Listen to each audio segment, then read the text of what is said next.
Polytechnic institute সিভিলের ছাত্র, পড়াশোনায় ব্যস্ত থাকার কারণে স্টুডিওতে আসা সম্ভব নয়। তাই আমি চাই আমার ঘটনাটি আপনি পড়ে শোনান। সরাসরি আমার ঘটনায় চলে যাই। এই ঘটনাটি ঘটে আমার এক শ্রদ্ধেয় শিক্ষকের সাথে। আমি তখন নবম শ্রেণীর ছাত্র। এক রাতে উনি ওনার এক আত্মীয়র অসুস্থতার সংবাদ পেয়ে আত্মীয়র বাড়ির উদ্দেশ্যে বেরিয়ে পড়েন। তখন রাত প্রায় 8টা। দ্রুত যাওয়ার জন্য তার বাইসাইকেল নিয়ে সংক্ষিপ্ত রাস্তা দিয়ে গেছিলেন। আমি আগে রাস্তার কিছুটা বদলাম। রাস্তা ছিল বড় একটা বাগানের মধ্য দিয়ে। রাস্তা দিয়ে কিছু দূর যাওয়ার পর ডান দিকে শিব মন্দির, তার পাশেই তার কাটাকে দিয়ে ঘেরা একটি আম বাগান। বাগানের ঠিক বিপরীতে ছিল একটি বড় দিঘি। শিব মন্দির পার হওয়ার পর থেকেই ওনার মনের ভেতরে একটা অস্বস্তির সৃষ্টি হয়। আম বাগান পার হওয়ার পরই ডান পাশে আছে বেশ কয়েকটি পুরনো বট গাছ এবং তারপর রাস্তাটা বামে মোড় নেয়। ঠিক ওই মোড়টি পার হওয়ার সময় তার বাইসাইকেলের নিচে একটি বড় সাপের মৃত্যু ঘটে। তিনি সাপটিকে লক্ষ্য করে চিনতে পারেন, কারণ ওই সাপ ছিল সেই সাপ যেটিকে তিনি তার আশেপাশে প্রায় দেখতে পেতেন। বলে রাখা ভালো, স্যারের ছিল দুরারাশি। তিনি কিছুটা আশ্চর্য হন, অবাক হয়ে যান, কিন্তু ব্যস্ততার কারণে তিনি আবার চলতে শুরু করেন। ওখান থেকে কিছু দূর যাওয়ার পরে খ্রিস্টানদের একটা কবরস্থান রয়েছে এবং বলে রাখা ভালো যে কবরস্থানের পাশে ছিল লম্বা একটি বাঁশঝাড়। উনি কবরস্থানটি পার হওয়ার সময় খেয়াল করেন যে ভয়ানক কণ্ঠে এটি যেন হাসছে এবং করুণ সুরে পাখি জাতীয় কোনো প্রাণী ডাকছে। তিনি সামান্য ভয় পাওয়ার কারণে পেছনে না তাকিয়ে দ্রুত সাইকেল চালিয়ে সামনে চলে যান। তার আত্মীয়র বাড়িতে কাজ শেষ করতে করতে অনেক রাত হয়। পরবর্তী দিন ওনার স্কুল থাকায় উনি ওই রাতে বাড়ি ফেরার সিদ্ধান্ত নেন। তখন রাত প্রায় 11:30। চারিদিক নিস্তব্ধ। রীতিমতো তিনি তার সাইকেল চালিয়ে যাচ্ছিলেন। যখন কবরস্থানের কাছে পৌঁছলেন তখন তিনি ওই মৃত সাপটিকে আবার দেখতে পেলেন। যদিও তিনি মৃত সাপটিকে আসার সময় ওই স্থান থেকে অনেকটা দূরে বট গাছের কাছে মৃত অবস্থায় দেখেছিলেন। তখন রীতিমতো অবাক হন, মনে মনে ভাবতে লাগলেন এ কি করে সম্ভব। যখন তিনি কবরস্থান পার হচ্ছিলেন এবং তখন তিনি আবারও শুনতে পান সেই করুণ সুর, সেই কান্না এবং তাকে যেন আরো কেউ পেছন থেকে ডাকছিল। তিনি দ্রুত সাইকেল চালানোর চেষ্টা করেন, কিন্তু ব্যর্থ হন। তিনি বুঝতে পারেন যে সাইকেলটা হঠাৎ করে অনেক ভারী হয়ে গেছে।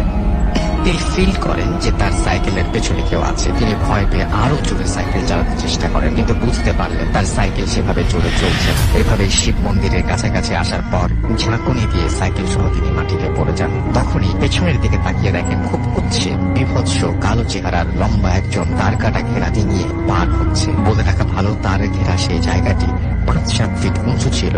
তিনি ডানে তাকিয়ে দেখেন একটা সাদা মাথাবিহীন ঘোড়া খুব দ্রুত বেগে তার দিকে এগিয়ে আসছে, কিন্তু তার মনে হলো ঘোড়াটি যেন মন্দির সংলগ্ন, মন্দিরটি ক্রস করার সাহস পেল না এবং ঘোড়াটি মন্দিরের একটু দূরে অদৃশ্য হয়ে গেল। তিনি খুব ভালোভাবে ঘোড়াটি দেখতে পান, কারণ সাদা ঘোড়াটির গা থেকে সাদা আলোর জ্যোতি বের হচ্ছিল। ঘোড়াটি চলে যাওয়ার পর ঘোড়াটির ফেলে যাওয়ার ঠান্ডা বাতাস তিনি তার গায়ে অনুভব করলেন। এই দৃশ্যের পর তিনি আর সেখানে স্থির থাকতে পারলেন না। তিনি সাইকেল ফেলে প্রাণপণ ছুটতে শুরু করলেন এবং বাড়ি পৌঁছেই অজ্ঞান হয়ে গেলেন। পরের দিন তার জ্ঞান ফেরার পর তার কাছ থেকে আমরা পুরো ঘটনাটি জানতে পারি, কিন্তু দুঃখজনক হলেও সত্য।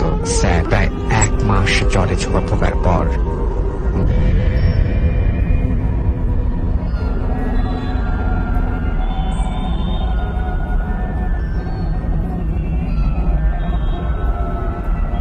ইমেলটা একটু পড়তে চাই। ইমেলের সব লেখার সব জায়গাগুলো পরিষ্কার যায় না, পড়তে পারবো কতটুকু, তারপরেও চেষ্টা করছি যতদূর পড়ে শোনা যায় আপনাদেরকে। তো যাই হোক, যেভাবে ইমেলটি শুরু করেছেন ঠিক সেভাবে আমিও শুরু করছি। তিনি লিখছেন যে আসসালামু আলাইকুম রাসেল ভাই।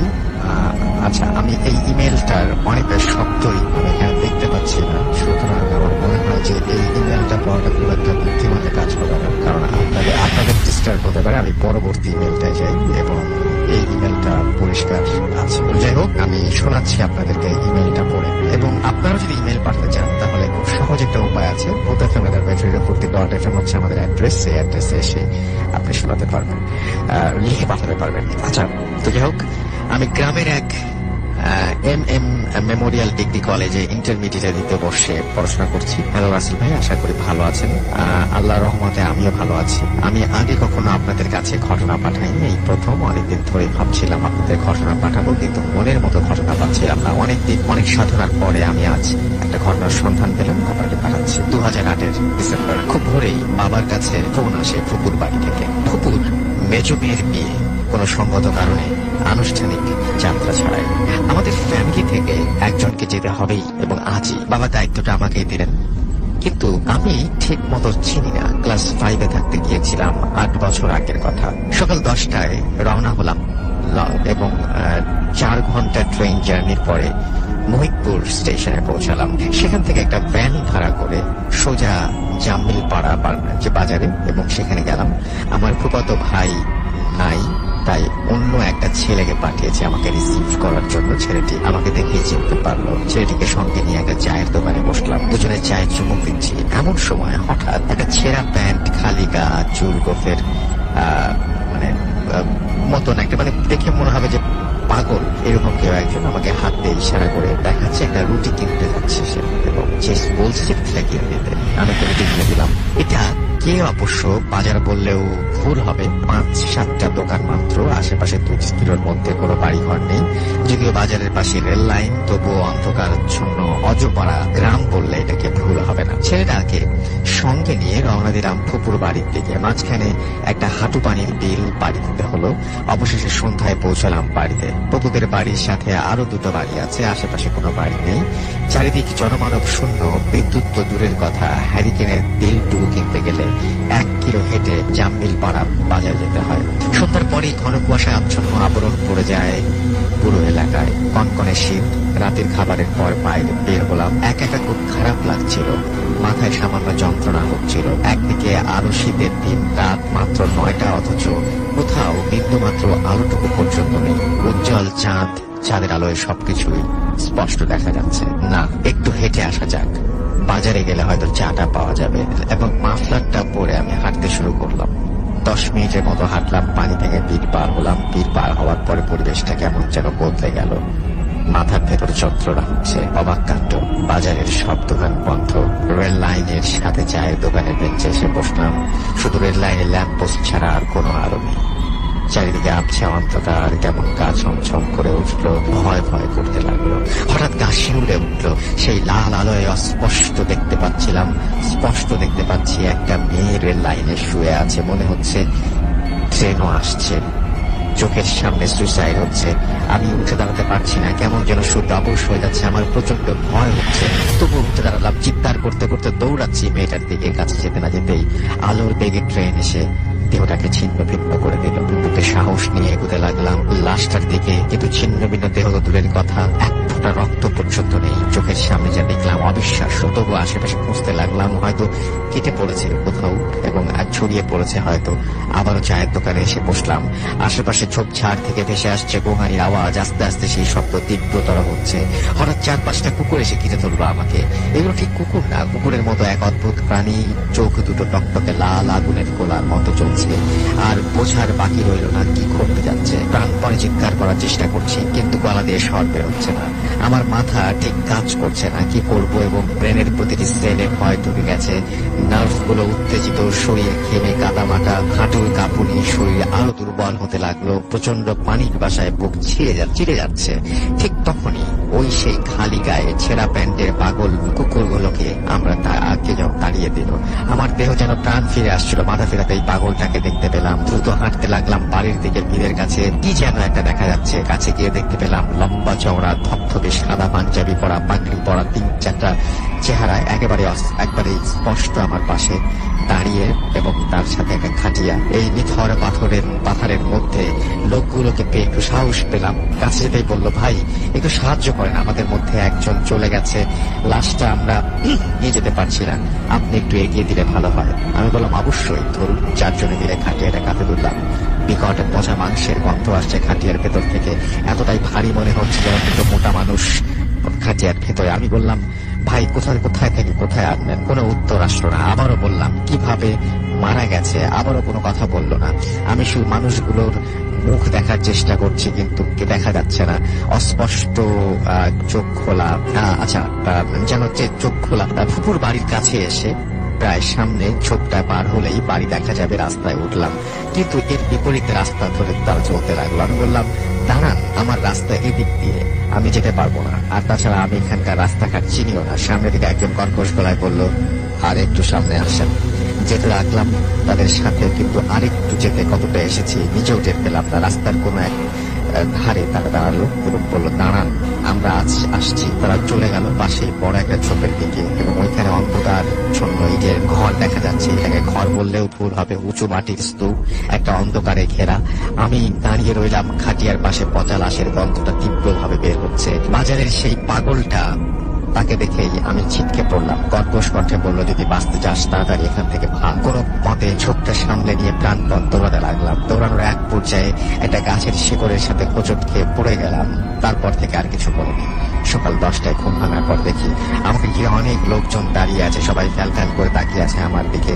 রাতের সব ঘটনা খুলে বললাম। পেটে সাইজের একজন লোক এসে আমার পাশে বসলো এবং বলল, এই গ্রামের রহস্যগুলো। অনেকদিন আগে এখানে একটা বাজার ছিল, যখন রেল লাইন সচল ছিল, এটাই ছিল শেষ স্টেশন। এই গ্রামে রিমা নামের একটা মেয়ে, রেল লাইনের পাশের গ্রামের একটা ছেলের সাথে তার সম্পর্ক ছিল এবং ছেলেটার সাথে মেয়েটার অনেক দিনের সম্পর্ক। তাদের চুক্তি অনুযায়ী একদিন রিমা বের হয়ে যায় পালিয়ে বিয়ে করবে বলে, কিন্তু রিমার সাথে প্রতারণা করে ছেলেটি এবং রিমা অন্তঃসত্ত্বা ছিল এবং সে ট্রেনে নিচে পড়ে সুইসাইড করে। দেহটা এতটাই ছিন্ন বিচ্ছিন্ন হয়ে গেছিল যে সবাই ভয় পেত কেউ বাড়িটাকে দাফন করার বা মাটি চাপা দেওয়ার সাহস পায়। কুকুর শিয়ালে টানা হেঁচড়া করে শেষ হয়ে যায়। তারপর থেকে সন্ধ্যার পর চলাচল করতো না কেউ ওখান দিয়ে।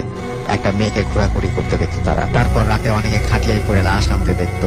আশেপাশে গ্রামে কেউ মারা যেত না, আশেপাশে গ্রামে কেউ দেখতো না, আনলেও আশেপাশের গ্রামে কেউ যেত না। আমি বললাম, ওই ইটের ঘরটার রহস্য কি? ওখানে কি আছে ওখানে? তারা বলল, ওটাই রিমাদের বাড়ি। এ ঘটনার পর থেকে বাবা মা বাড়ি ঘর ছেড়ে অন্য গ্রামে চলে যায়। আসলে এখানে আর ট্রেনও চলে না, নদীর ভাঙনের স্টেশন ভেঙে গেছে, আর বাজারে সন্ধ্যার পর একটি পাখিও থাকে না। এই ছিল ঘটনা।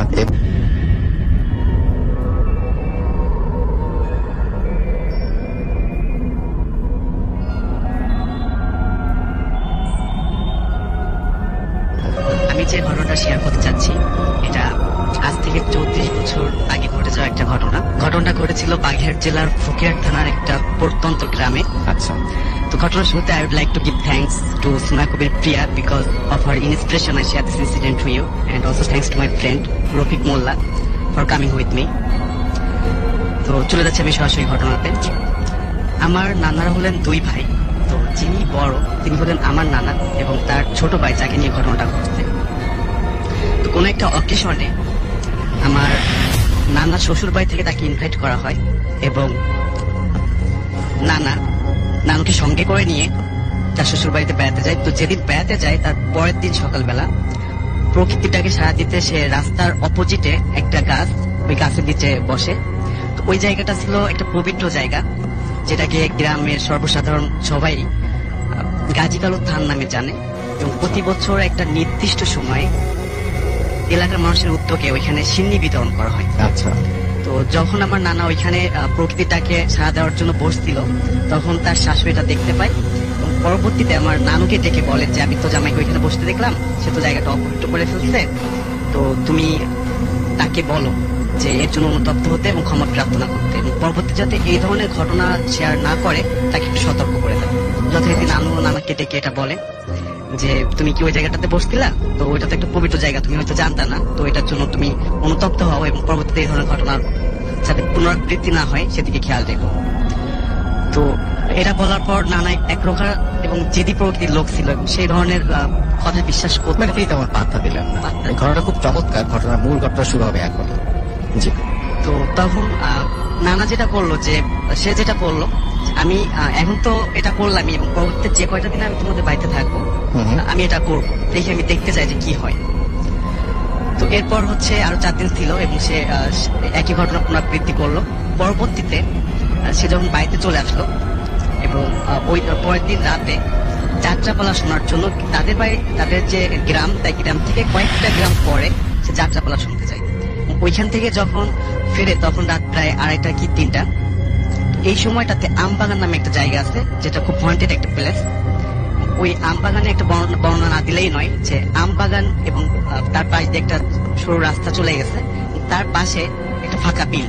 1.5 থেকে 2 কিলোমিটারের মধ্যে কোনো ধরনের কোনো বাড়ি ঘর নাই। তো নানা যখন আমবাগানের মাঝামাঝি, তখন তার মনে হচ্ছে যে কেউ তাকে অনুসরণ করে পিছিয়ে হেঁটে আসতেছে এবং সে রীতিমতো পায়ের শব্দটাও শুনতে পাচ্ছে। তো নানা ভাবলো যেহেতু পিছে থেকে একজন হেঁটে আসতেছে, তো আমি ওয়েট করি, উনি আসুক, একসঙ্গে আমরা যাই। উনিও দূর থেকে শেপ দেখতে পাইছেন যে একজন মানুষ হেঁটে আসতেছে। তো এটা ভাবতে ভাবতে উনি হঠাৎ বিড়ি, ওনার কাছে বিড়ি ছিল, উনি ওটা ধরালো। ধরানোর পর যেটা হলো যে উনি হঠাৎ করে দেখলেন যে তিনি যাকে দেখতে পাইছেন কিছুটা দূরে, তাকে আর দেখা যাচ্ছে না, এবং যে শব্দটা উনি পায়ের শব্দ শুনতে পাচ্ছিলেন সেটাও তিনি শুনতে পাচ্ছেন না। তখন উনি বুঝতে পারলেন যে সামথিং রং। উনি ওইখান থেকে মানে দ্রুত হাঁটা শুরু করলেন।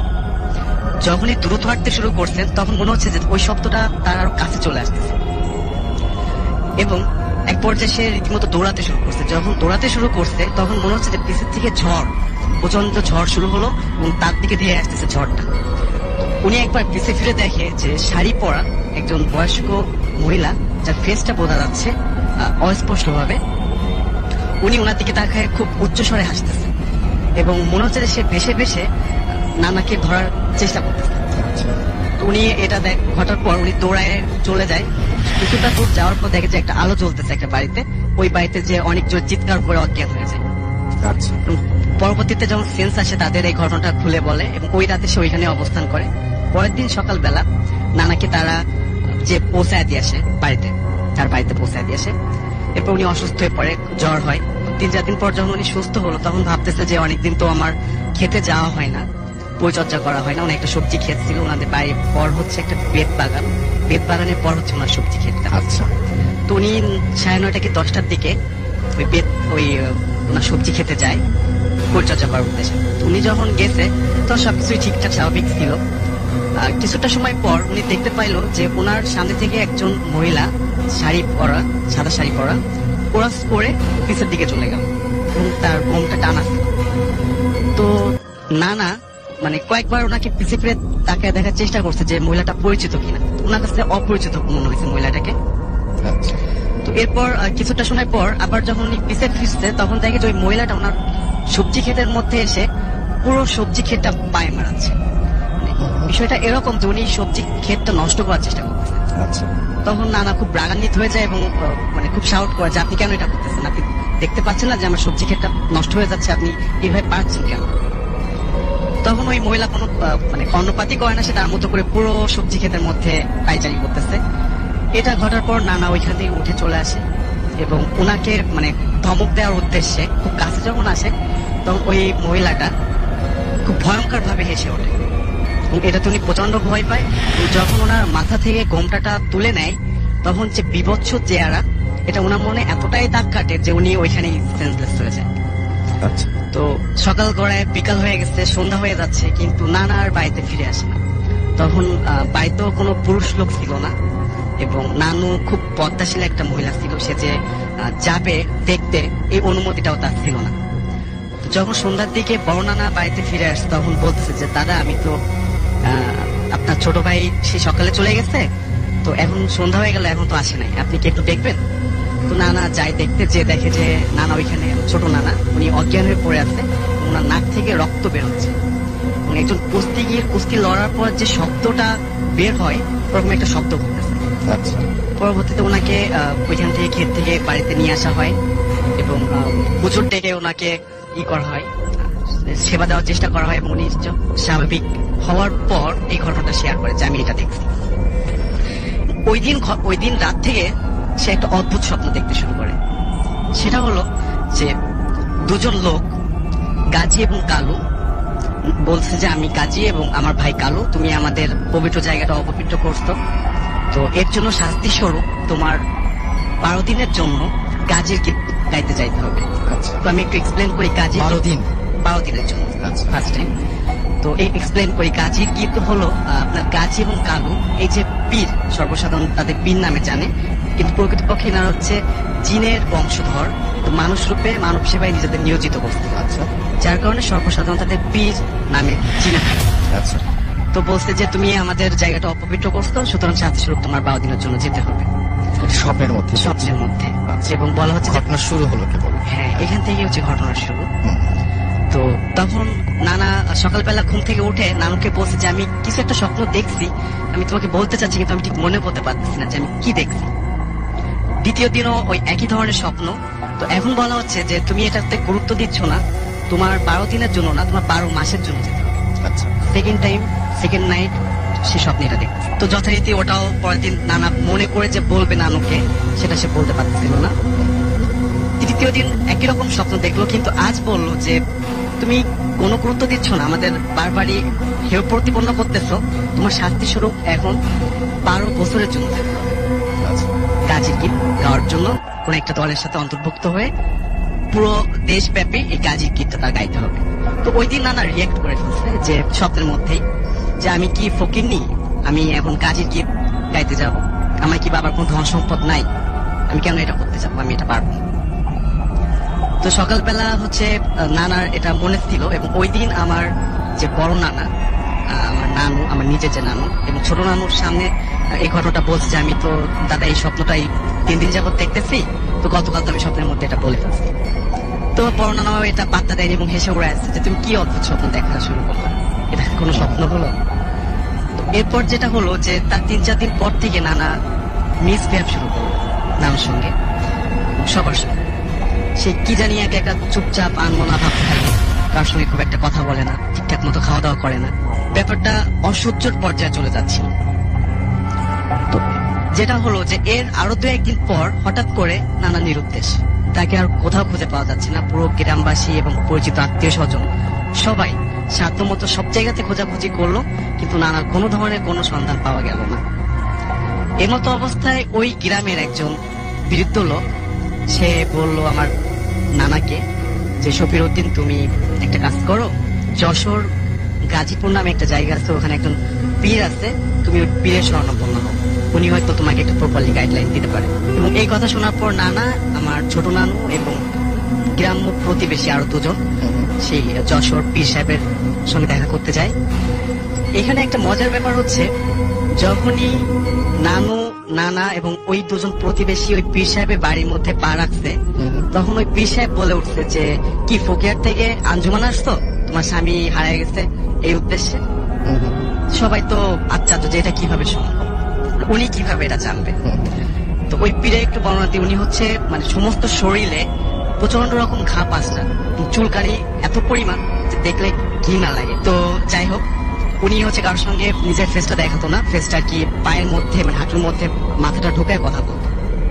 এরপর যেটা হলো যে বলছে যে আমি তোমাকে 3টা কাঁঠালের পাতা দিচ্ছি, তুমি এই কাঁঠালের পাতা 3টা, একটা যাওয়ার সময় রূপসা নদীতে ফেলে যাবা, আরেকটা তুমি ভৈরব নদীতে ফেলবা, তৃতীয় যে কাঁঠালের পাতাটা এটার সঙ্গে একটা টিল বেঁধে এই প্রান্ত থেকে যতটা দূরে সম্ভব ছুঁড়ে মারবা, যতটা দূরে যাবে তুমি তাকে, তোমার হাজবেন্ডকে তত তাড়াতাড়ি খুঁজে পাও। তো এই ঢিল ছোড়ার পরের দিন ফকিরহাট বাজারে ওই গ্রামেরই একজন আবিষ্কার করে নানাকে, যে রাস্তার পাশে সে শুয়ে আছে এবং শরীরটা অনেক ময়লা নোংরা, মানে ঠিক বদ্ধ পাগল বলতে যেটা বোঝায় সেরকম একটা গেটআপে সে শুয়েছিল।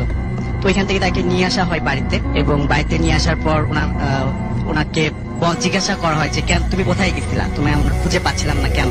কিন্তু তিনি এর কোনো সদুত্তর দেয় না, চুপচাপ থাকে, কি জানি একটা ভাবনার মধ্যে উনি থাকে। তো এরপর যেটা হলো যে যেদিন নিয়ে আসছে তার পরের দিন আবার উনি আবার মানে হঠাৎ করে নিরুদ্দেশ, আবার খোঁজাখুঁজি শুরু, কিন্তু ওনাকে আর কোথাও খুঁজে পাওয়া যাচ্ছে না। তো উপায়ন্ত না দেখে আবারও নানা সেই পীরের সান্নিধ্যের তার কাছে যায়, যে বলে যে আমার ভাইকে তো পাইছিলাম, তো উনি তো আবার মিসিং হয়েছে, তো আমি এখন কি করতে পারি। তো তখন বলতেছে যে দেখো, ও তো গাজী কালুকে অসম্মান করছে, যার জন্য শাস্তি স্বরূপ ওর সঙ্গে এমনটা হচ্ছে।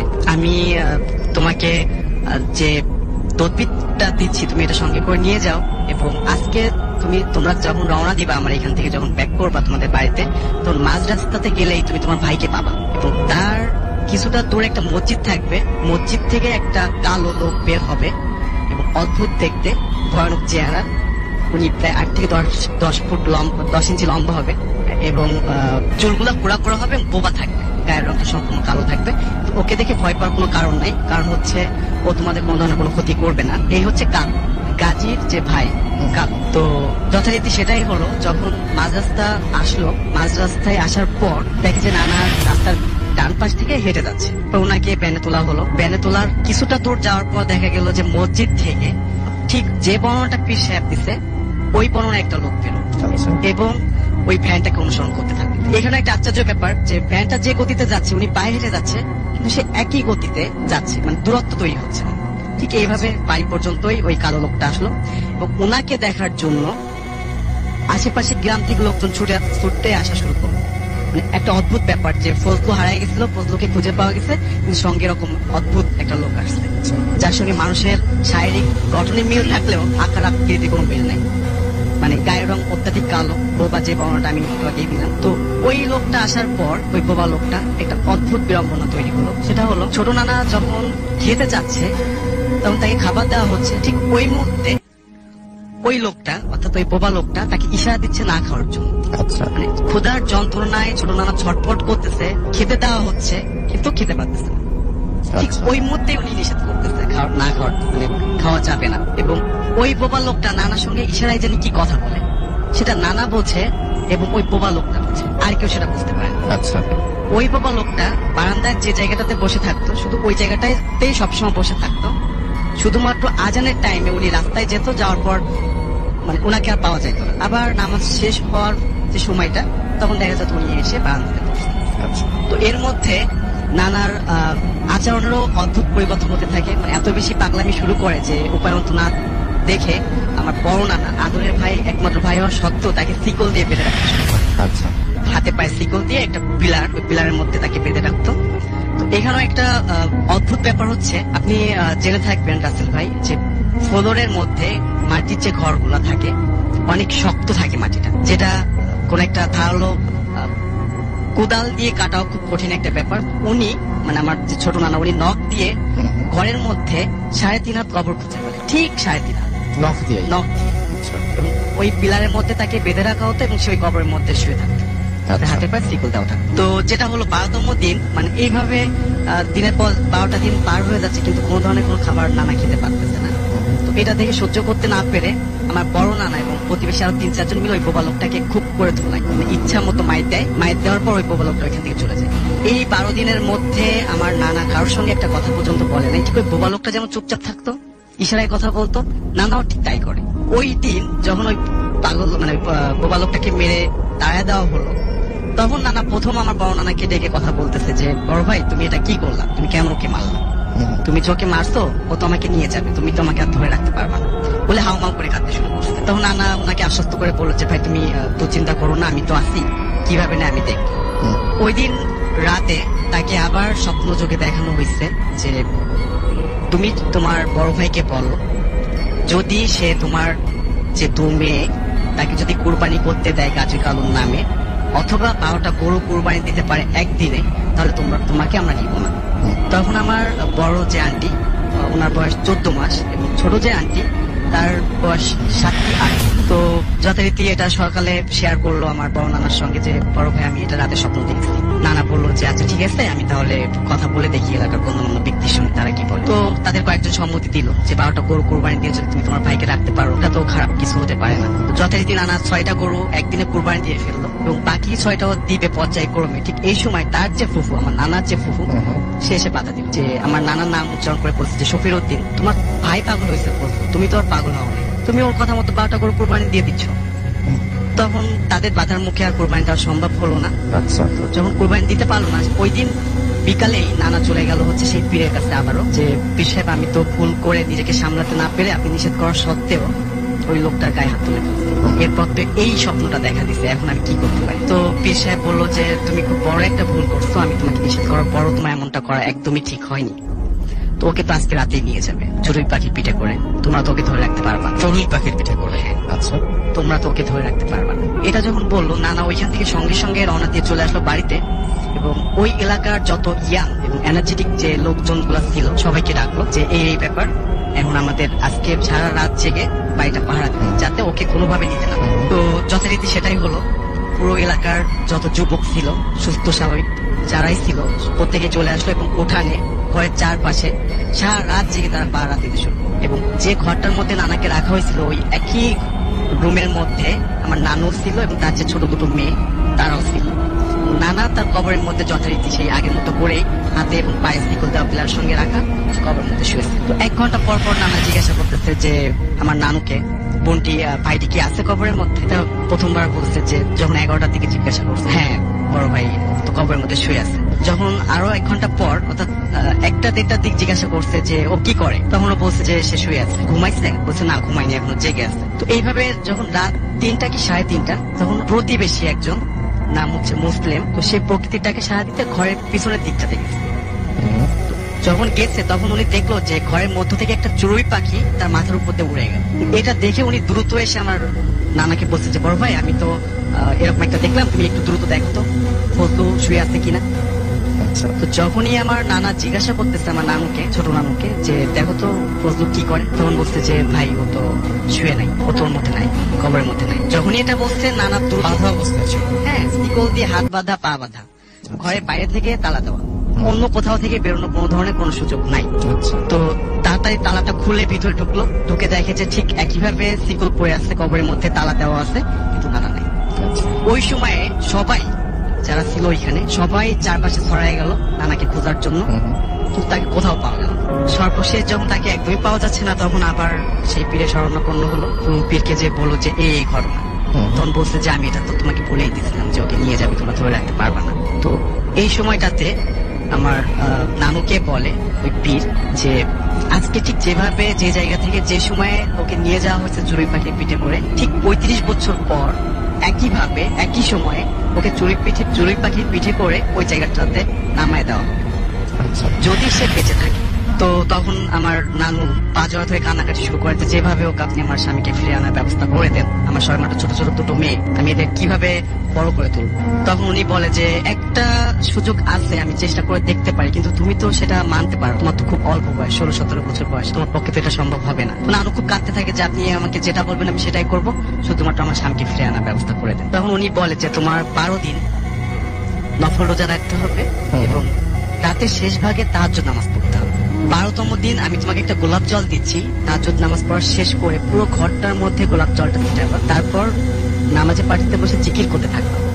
এই সময়টাতে জিনের যে বাচ্চা সে আসবে, তাকে তুমি তোমার এই কষ্টের কথাগুলা অনুনয় বিনয়ের মাধ্যমে যদি বলতে পারো, সে যদি সম্মতি দেয় তাহলেই ফিরে আসা সম্ভব। কারণ জিনের বাচ্চার এখতিয়ার আছে তোমার হাজবেন্ডকে ফিরে আনা, এবং তোমার হাজবেন্ড এখন কোকাপ শহর আছে। কোকাপ শহর হলো বলা হয়ে থাকে জিনের রাজধানী এবং জিনের রাজ্য, যেটা 7 সাগর 13 নদীর ওপারে আছে, যেখানে সাধারণ মানুষের পক্ষে যাওয়া সম্ভব না। জিন যদি কাউকে নিয়ে যায় তাহলে সম্ভব সেখানে পৌঁছানো। তো এটা বললো নানুর যথারীতি ওই সে যে নিয়মটা বললো ওটাই শুরু করলো। 12 দিন নফল রোজা রাখলো, এরপর নামাজ পড়লো। 12তম দিন আমার যে নানু সে বলতেছে যে আজকে তো উনি আসবে, যদি পীরের কথা সত্য হয়ে থাকে তাহলে তুমি একা তো ভয় পাবা, আমি তোমার বিছানাতে ঘুমের ভান করে থাকবো, কিন্তু আমি ঘুমাবো না, তোমাকে সাহস দেওয়ার জন্য আমি এটা করতেছি। তুমি ভয় পাবা, তুমি খুব সুন্দরভাবে তাকে বোঝায় বলবা যে তোমার কতটা অপূরণীয় ক্ষতি হয়েছে এই ঘটনাতে। তো যথারীতি ওরকম রাত তখন প্রায় 2-2-2:30 হবে। নানু নামাজ শেষ করছে, গোলাপ জল ছিটাইছে, নামাজে পাঠিতে বসে যখন জিকির করতেছে চোখ বন্ধ করে, তখন হঠাৎ ঘরের মধ্যে খুব দারুণ একটা সুঘ্রাণ। তো নানু আমাকে বললো যে এই সুঘ্রাণটা আসলে পারফিউম বা আমি কোনো আতরে কখনো পাইনি, এতটা সুঘ্রাণ। এরপর হঠাৎ একটা ভারী কণ্ঠ তাকে বলতেছে যে তুই আমাকে কেন স্মরণ করছিস, কি চাস তুই আমার কাছে। তখন নানু চোখ মেলে দেখে যে তার সামনে সাদা পাঞ্জাবি পরিহিত একজন ব্যক্তি, যার মাথায় সাদা পাগড়ি, মুখে লম্বা দাড়ি এবং চেহারাটা জ্বলতেছে। তো এটা দেখে নানুর খুব অল্প বয়স ছিল, সে ভয় খুব চিৎকার চেঁচামেচি করে কান্না করে ওঠে। তখনই ওই লোকটা হঠাৎ করে অদৃশ্য হয়ে যায়। পরের দিন যথারীতি আবারও যাওয়া হয় পীরের কাছে যে এই ঘটনা, আমি তো আসলে ব্যর্থ হয়েছি, আমি ভয় পেয়ে গেছি, আমি ওনাকে বলতে পারি। তো তখন বললো যে দেখো মা, এখন আর কিছু করার নেই, আমি শেষ যে চেষ্টা সেটাও করলাম, তুমি আসলে এটা আমার পালন করতে ব্যর্থ হলাম, তো এটা এখন আর কিছু করার নাই। তবে তুমি যদি ধৈর্য ধরে থাকতে পারো, ও যদি বেঁচে থাকে 35 বছর পর আবার ঠিক ওই জায়গাটাতে ওই সময় চড়ুই পাখির পিঠে করে ফিরিয়ে দেওয়া হবে এবং তোমার হাজবেন্ডের মনে কোন ধরনের কোনো আফসোস রাখা হবে না। অর্থাৎ যদি তোমাদের বাড়ি থেকে মারা যায়, তাকে ভিক্ষুকের বেশে অথবা পাগলের বেশে দেখে নিয়ে যাওয়া হবে। যদি কোনো বিয়ের প্রোগ্রাম করা হয় সেটাতে এসে তাকে খাওয়ায় নিয়ে যাওয়া হবে। যদি কোনো মিলাদ মাহফিল হয় সেটাতে এসেও সে অংশগ্রহণ করবে। এবং যদি কোনো বিপদ আপদে পড়ো, তো সবসময় তোমাদের সাহায্য সহযোগিতা করার জন্য সে বিভিন্ন ভেসে তোমাদের সান্নিধ্যে আসবে। এবং প্রতিদিন সন্ধ্যার দিকে তোমার হাজবেন্ডের বাড়ির কথা মনে হবে। তো যখনই বাড়ির কথা মনে হবে তখনই সে হাঁটতে শুরু করবে। যখন রাত হয়ে যাবে তখন তোমার হাজবেন্ড যে জায়গাটা থেকে হাঁটা শুরু করছিল ওই জায়গাটাতে নিজেকে আবিষ্কার। তো এইভাবে চলতে থাকে। এরপর থেকে এই তো আজকে 34 বছর 6 মাস 18 দিন চলতেছে। আজও পর্যন্ত নানু গভীর আগ্রহে অপেক্ষায় আছে যে তার এখনো অপেক্ষা আছে, তার মানে কয়েকটা দিন বাকি আছে। হ্যাঁ, জাস্ট কয়েকটা দিন বাকি। আমরা খুব এক্সাইটেড এবং আশাবাদী যে ইনশাআল্লাহ নানা ভাই আমাদের মাঝে ফিরে আসবে, এবং যদি নানা ভাই ফিরে আসে, আল্লাহ যদি তাকে ফিরে আনে, আপনারা আশাবাদী এখন? হ্যাঁ, যদি ফিরে আসে নানা, তো আমি অবশ্যই রেডিও ফুর্তিতে নানাকে নিয়ে আসবো যদি সে সুস্থ স্বাভাবিক থাকে, তাকে কনফেস করার জন্য। এটা এমন একটা অমীমাংসিত রহস্য যে যার সঙ্গে না ঘটছে এবং যে প্রত্যক্ষ না করছে সে আসলে বিশ্বাস করতে যাবে না। তো অবিশ্বাস করার জন্য তো কিছু বিশ্বাসযোগ্য কারণ থাকার দরকার আছে, সেগুলো হয়তো তারা আমাকে দেখাতে পারবে। এবং নানুর তখন খুব অল্প বয়স ছিল, তার বাবা মা সর্বোত্তম চেষ্টা করছে তাকে অন্যটা বিয়ে দেওয়ার, কিন্তু নানু কোনোভাবেই বিয়ে করে নাই। সে তার স্বামী এখনো অপেক্ষায় আছে। এবং মাঝখানে একবার তিনি ফকিরের বেশে এসেছিলেন। সেটা একটা খুব ইন্টারেস্টিং ইনসিডেন্ট, আমি আপনাকে বলি। আমার যে বড় আন্টি, মানে তার যে বড় মেয়ে 14 মাস বয়সে যখন দেখে চলে যাওয়া হয় তাকে, ওনার বিয়ের পর 5-6 বছর হয়ে যায়, ওনার বিয়ে মানে সন্তান হয় না আমার বড় আন্টির। তো এরকম একটা অবস্থায় হঠাৎ করে একদিন আমার যে খালু, তার মানসা বাজার নামে একটা বাজার আছে ফকিরহাটের ওইখানে দোকান আছে। তো দেখে যে ওইখানে একটা ভিড় হয়েছে, অনেক লোক জমায়েত হয়েছে।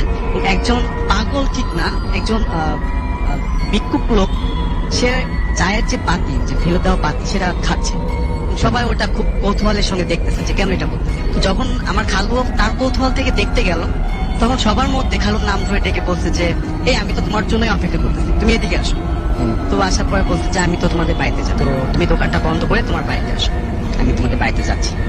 খালু দোকান বন্ধ করে তার বাড়িতে পৌঁছানোর আগেই সে পৌঁছায় গেছে, এবং যে আমার আন্টিকে ডেকে নাম ধরে ডেকে বলছে যে মা তুমি একটু বাইরে আসো, আমি একটু তোমাকে দেখবো, আমি তোমার সঙ্গে একটু কথা বলতে চাই। তো এরকম অবস্থাতে তার শাশুড়ি এবং আশেপাশে প্রতিবেশীও জমা হতো, তাদের সামনেই বলতেছে যে তোমার তো সন্তান হয় না, মনে অনেক দুঃখ, অনেক সুখের সংসার, কিন্তু একটা সন্তানের অভাবে আসলে তুমি সুখটা অনুভব করতে পারতো, সারাক্ষণ মন খারাপ করে থাকো।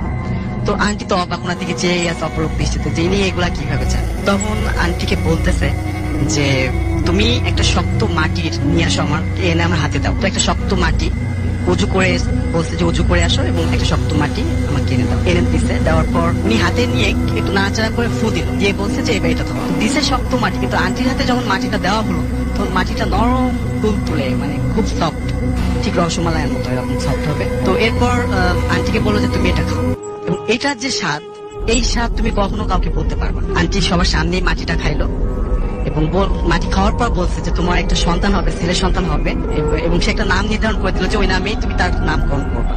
তিনি এখনো হয়েছিলেন এবং বেঁচে আছে? হ্যাঁ, এখনো বেঁচে আছে, এবং সে এখন ন্যাশনাল বোর্ড অফ রেভিনিউতে কর্মরত আছে, এবং সে আমার ক্লাসমেটও ছিল, ফ্রেন্ডও, মুস্তাকিম বিল্লাহ। তো ওইটা সে খায়, এবং তারপরে তো শুনলাম সন্তান হয়। আর কাউকে কোনো হেল্প করেছে? তারপর যেটা হলো যে এর মধ্যে খালু চলে আসছে, এসে দেখে যে এই ঘটনা। তো খালুকে বলছে যে তুমি একটা ইট নিয়ে আসো, কলা পাতাতে ভালো করে মোড়ায় একটা ইট নিয়ে আমার হাতে দাও, আমি এই ইটটা ফু দিয়ে তোমার হাতে দেওয়ার পর তুমি মাগরিবের নামাজ পড়ে ইটটা দেখবে। তো এটা কখনো আন্টি আমাকে সরাসরি বলে নাই, বা খালুও কখনো বলে নাই, কিন্তু আমরা শুনতে পাইছি যে ওই ইটটা পরবর্তীতে শোনা হয়ে গেছে। সে বলতেছে যে ওই সবার সামনেই যে আমি মক্কাতে যে তখন হচ্ছে আসর আজান দিছে, তো বলছে যে আমি মক্কাতে যে হচ্ছে মাগরিবের নামাজ পড়বো, তো আমি আর দেরি করতে পারবো না, আমি চলে যাচ্ছি। তখন খালু তা একটা নতুন চাদর ছিল, চাদরটা তাকে উপহার দেয়। ওই চাদরটা বলছে যে আমি নিবো না, আমার তো এগুলো দরকার হয় না, আমি এটা কেন নিব। অনেক রিকোয়েস্ট করার পর সে নিচ্ছে, তারপর বলছে যে আমাকে একটা ভ্যান ডেকে দাও। ভ্যান ডেকে দিল, এবং সে যখন ভ্যানে করে যাচ্ছে, কিছুটা পথ যাওয়ার পর ওই ভ্যানের লোকটাকে বলছে যে আমার খুব দেরি হয়ে যাচ্ছে, তুই কি আমার কাছে কিছু চাস, চাইলে আমাকে বল। এখন বলছে যে হুজুর আমি আপনার কাছে কি চাবো, আপনি যেটা ভালো মনে করেন।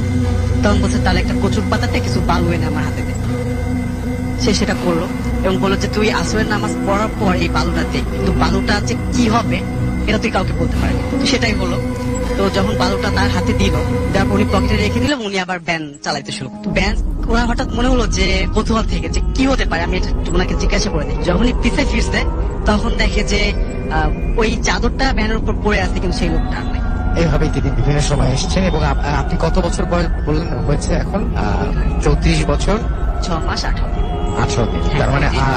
তার মানে 35 বছর পর ফিরে আসার কথা। ফিরে আসলে অবশ্যই আমাদের জানাবেন। Thank you very much.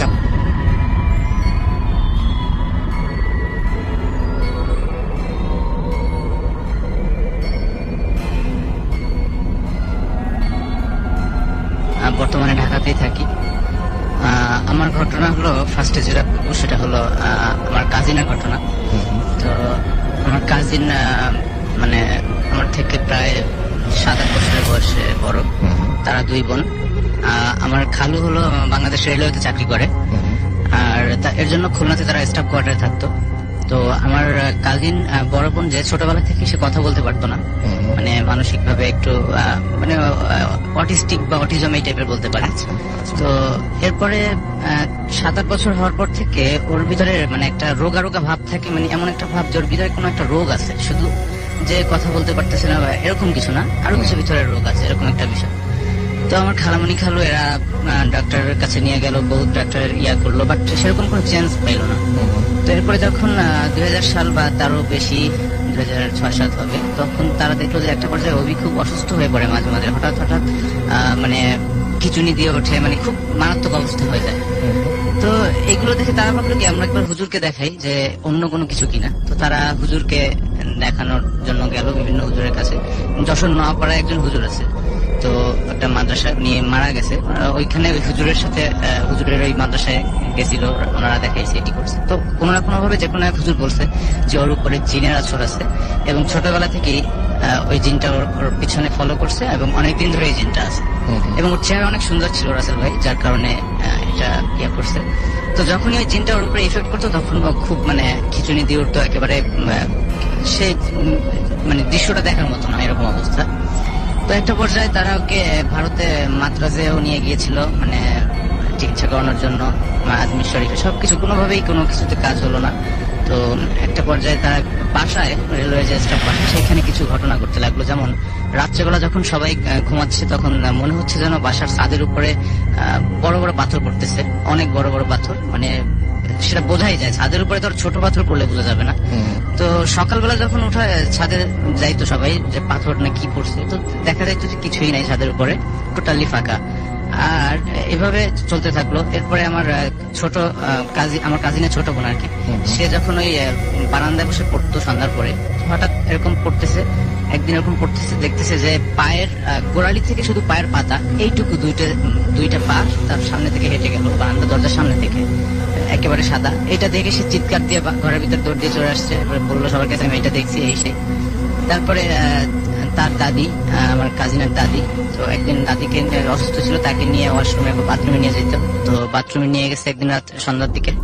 তো বাথরুমটা ছিল একটু অনেক উঁচুতে এবং সিঁড়ি দিয়ে উঠতে হতো। আর সেই বাথরুমের সিঁড়ি দিয়ে উঠে বাথরুমের দরজা বরাবর উঠলেই রান্নাঘরের মানে ছাদটা আর ওই একেবারে সমান সমান, ওখানে দেখা যেত রান্নাঘরের ছাদে কি অবস্থা এরকম।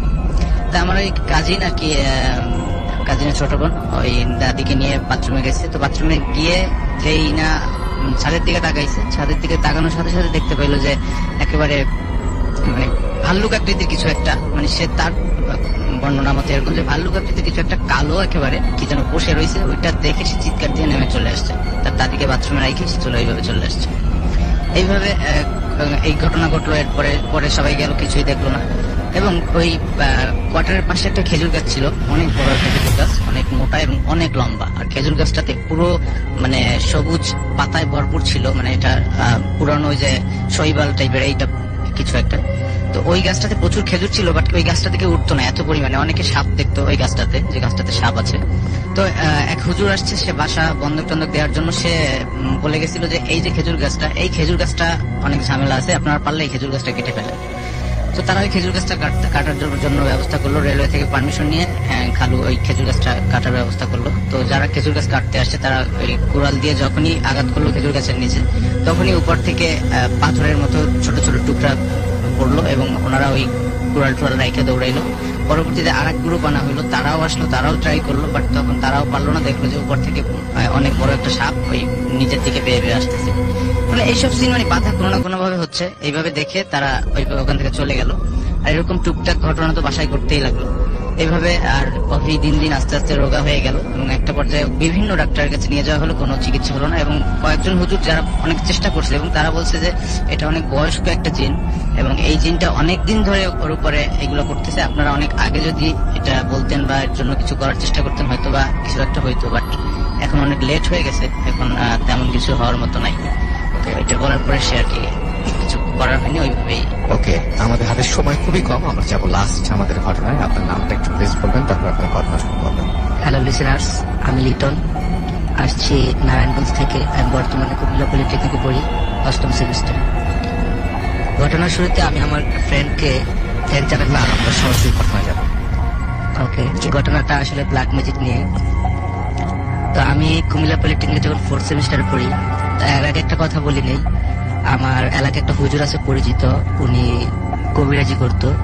তো উনি যখন কোনো কাজ করতো, ওনার একটা চোখের সমস্যা আছে, যার কারণে সবসময় আমাকে অথবা আমার বড় ভাইকে নিয়ে যেত। তো 4th সেমিস্টারে যখন পড়ি, তখন উনি আমাকে ফোন দিল, আমি তখন কুমিল্লাতে, যে বললো বাড়িতে আসবি কবে? আমি বললাম যে এটা 1 তারিখে আসবো। যাই হোক, গেলাম বাড়িতে। যাওয়ার পর বলতেছে যে একটা জায়গায় যাবো, চল। তো গেলাম আমরা নরসিংদী। ওই জায়গায় যাওয়ার পর একটা রোগীর সাথে দেখা হলো, যেটা আমার চোখের সামনে দেখা।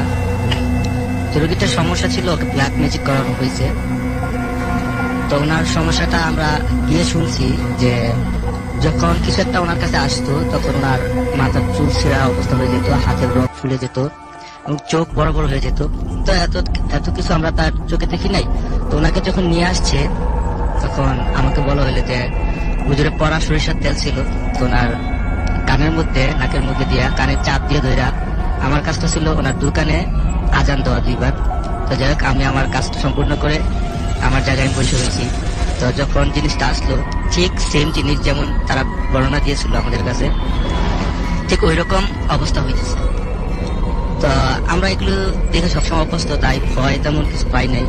তো যাই হোক, হুজুর ওই মানুষটার সাথে কথা বলতেছে যে তুই কি করিস, নাম কি, কেন আসিস। তো সবকিছু বলতেছে আমরা তো ইচ্ছা করে আসি না, আমাদেরকে আনতে বাধ্য করে একজন। তো বলতেছে তোরা কতজন? তো উনি বললো যে আমরা 2 জন। তারপর জিজ্ঞেস করলো যে কেন আসিস? বলে যে ওনার ছেলের বউ আমাদেরকে আনতে বাধ্য করে। তারপরে বলতেছে তোদের কিভাবে বাধ্য করছে? ওদের এলাকায় একটা লোক মারা গিয়েছিল, তো উনি মৃত্যুর পর লাশটাকে কবরে নামাইয়া তারপর ওই লাশটা কবর থেকে ওঠানো হওয়ার পর ওই কবরের মাঝখান থেকে কিছু মাটি নিছে, লাশের কাফনের কিছু অংশ কাপড় নেওয়া হয়েছে, তারপর লাশের মাথার চুল নেওয়া হয়েছে, প্লাস যে রোগী ভিকটিম তার মাথার চুল নিছে, হাতের নখ নিছে, প্লাস কাপড় নিয়ে একটা ব্ল্যাক ম্যাজিক করানো হয়েছে। তো করানোর কারণে যে জিনিসগুলো বারবার আসে, তাদেরকে ছাড়াইতে পারতেছে না। তো অবশেষে অনেক করার পরে, অনেক মিমিতি করার পরে ওকে কিছু দিছে যে কাজগুলো করলে যতবা আমাকে কিছু দিলে আমি চলে যাবো, আর আসবো না। তারপর হুজুর ওনাকে এই সবকিছুই এগুলো মাইনে নিল। তারপর ওর সাথে কথা শেষ, তখন ও চলে গেল।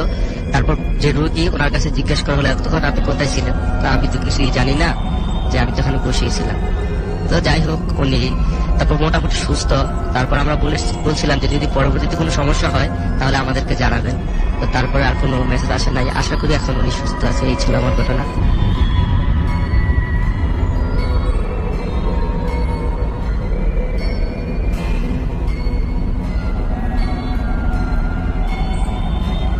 আমি প্রমোদরা, 3rd ইয়ার MBBS আইসি মেডিকেল কলেজ।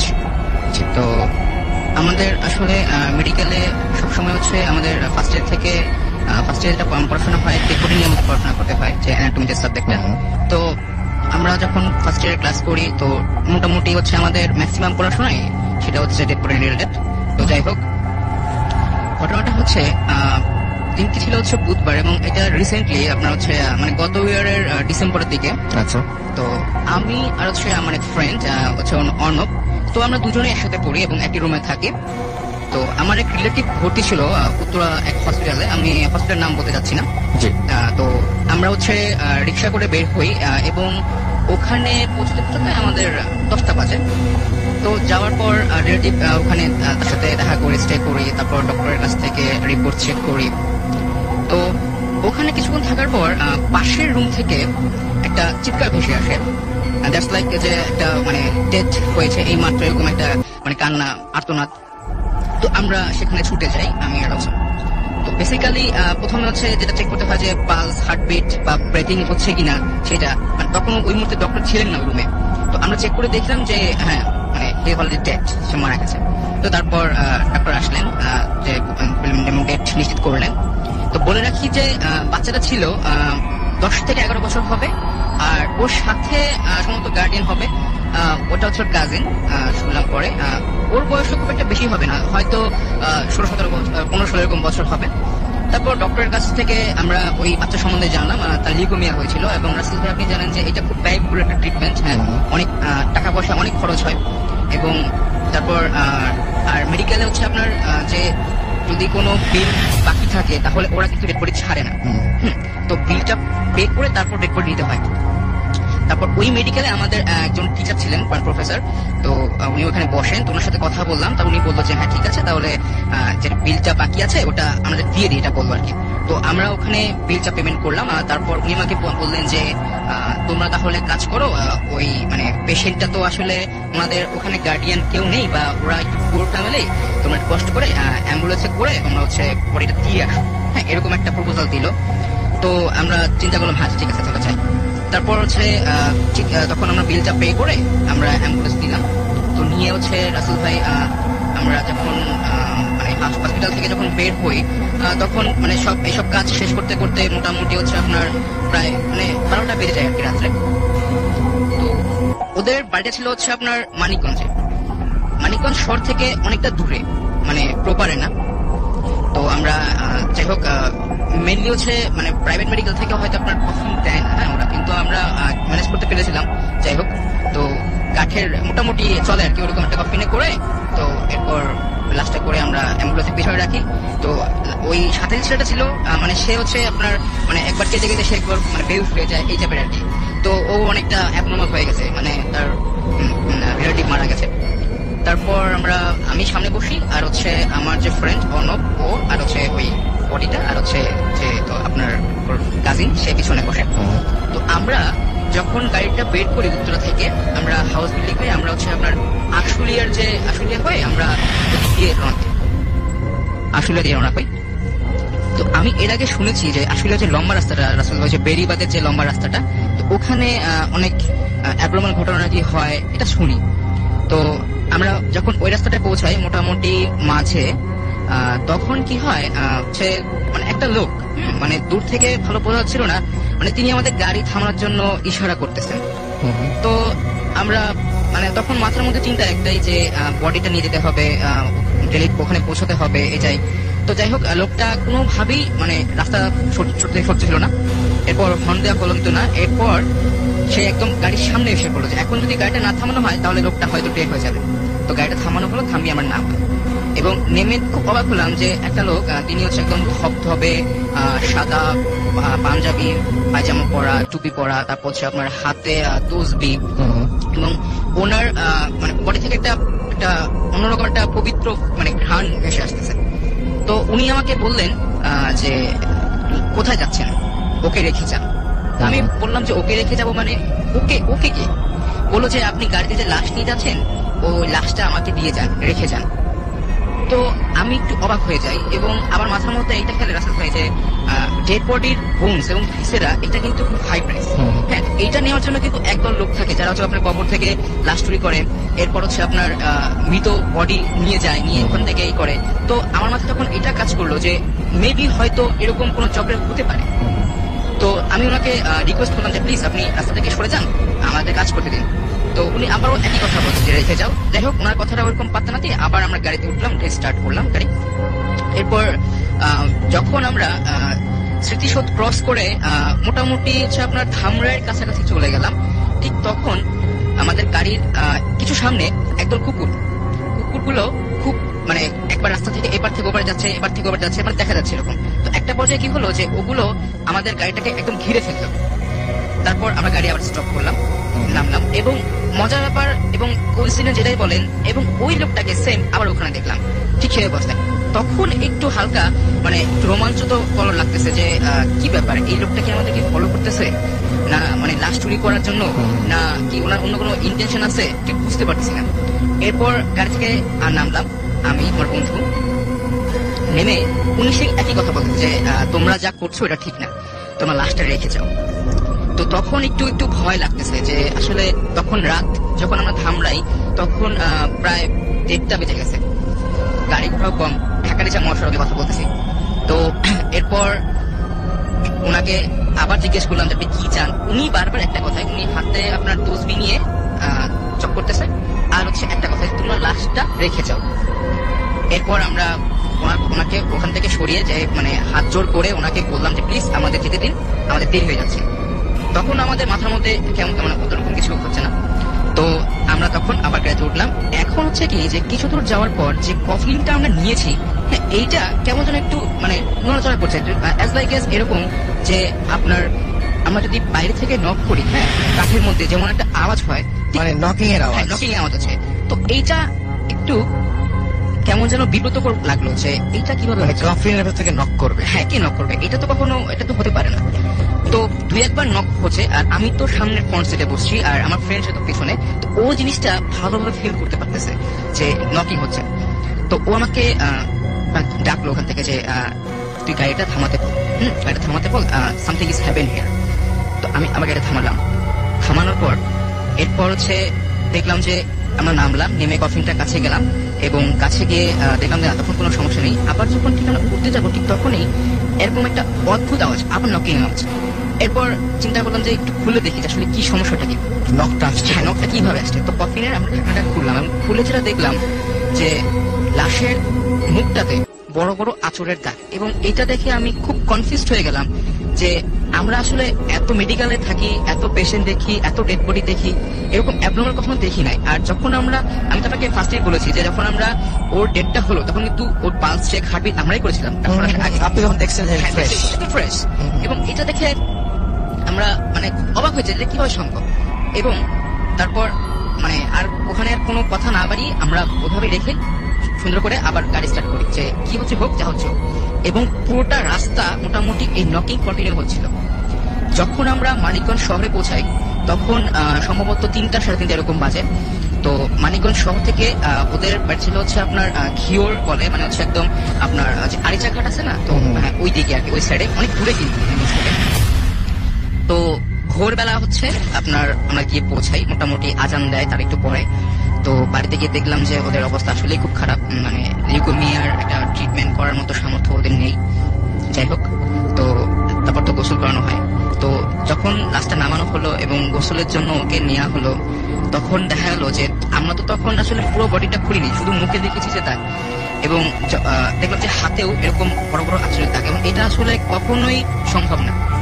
এবং মজার ব্যাপার হচ্ছে, বা যেটাই বলেন, এটা কখনোই বিলিভ করতে পারছিলাম না যে ওর বডিটা, আমরা দেখি যে ডেড বডি 2 থেকে 3 ঘন্টার মধ্যে ব্লাড ক্লট হয়ে যায় এবং ডেড বডি একদম ফুল হয়ে যায়। কারণ হচ্ছে মারা যাওয়ার সাথে সাথে রিগর মোর্টিস হয়, আমাদের টার্মি বলে আর কি।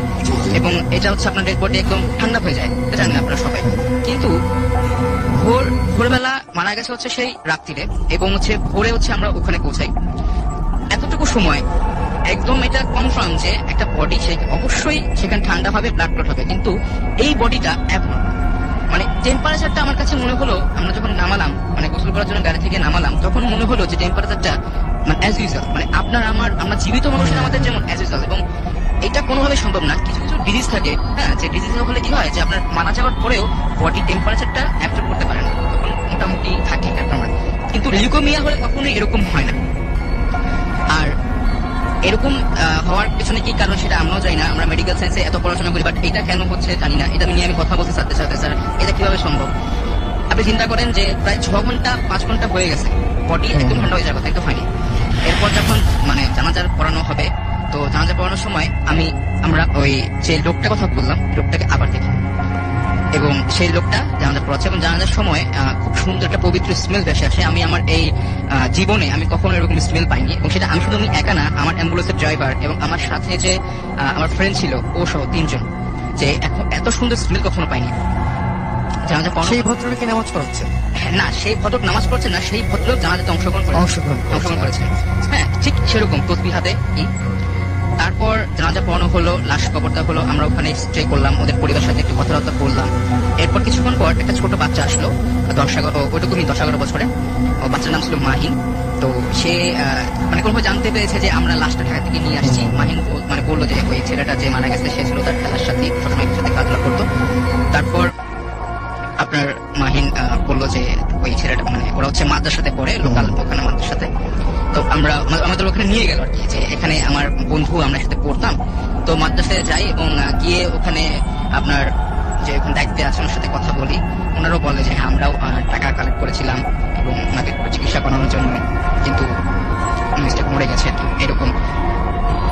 তারপর ওখানে যখন রুমে ঢুকলাম, ঢুকে দেখলাম যে দেওয়ালে একটা ফটো, এবং আশ্চর্য হলাম এবং মানে এইটা আমি বিশ্বাস করতে পারছিলাম না। যদি আমি একা দেখতাম তাহলে আমি বলতে পারতাম যে হ্যালুসিনেশন, ইলিউশন হয়েছে, কিন্তু আমার সাথে 3 জন প্রত্যক্ষদর্শী আছে, আমার ড্রাইভার এবং আমার বন্ধু। যেই লোকটাকে আমরা রাস্তায় দেখেছি সেই লোকটা ছবিটা ওখানে টানানো, এবং ডেফিনেটলি সেই লোকটা মারা গেছে, আজ থেকে প্রায় 1 বছর আগে মারা গেছে, এবং সে ওখানকার প্রাক্তন মূল্য ছিল। মানে এটা একদম আমরা কি বলবো, মানে ভাষা হারিয়ে ফেলেছি যে এইটা কিভাবে সম্ভব। আমি যদি একা দেখতাম তাহলে হয়তো মনকে বুঝতে পারতাম যে হ্যাঁ হয়তো আমার ভুল হয়েছে, কিন্তু যে লোকটাকে 3 বার আমি দেখেছি, আমি না সহ 3 জন, সেই লোকটা পৃথিবীতে তার কোনো অস্তিত্বই নেই। আচ্ছা, তো এটা ছিল রাসেল ভাই আমার ঘটনা আর কি।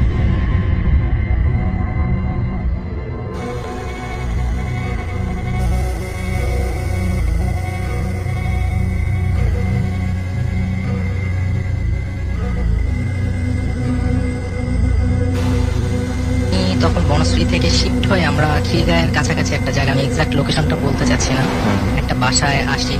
তো আনফরচুনেটলি যে বাসাতে আমাদের ওঠার কথা ছিল, আচ্ছা, তো ওই বাসাতে আমরা উঠতে না পারায় তাড়াহুড়ো করে অন্য একটা বাসায় শিফট হতে হয়। তো ওই বাসাটার একটু সংক্ষিপ্ত বিবরণ দিচ্ছি। বাসাটা অনেক পুরাতন, মোটামুটি 25-30 বছর আগে হয়তো তৈরি করা হয়েছিল। আর আমার যে রুমটা ছিল ওই রুমের দরজার উপরেই একটা তাবিজ লাগানো ছিল, এবং আমার বেডের ঠিক পায়ের কাছে পূর্ব পাশে একটা জানালা, এবং তার একটু দূরে একটা কবরস্থান ছিল। আচ্ছা। তো প্রথম রাতটা আমি ও বাসায় থাকিনি, দ্বিতীয় রাত থেকে ঘটনাটা শুরু হয়।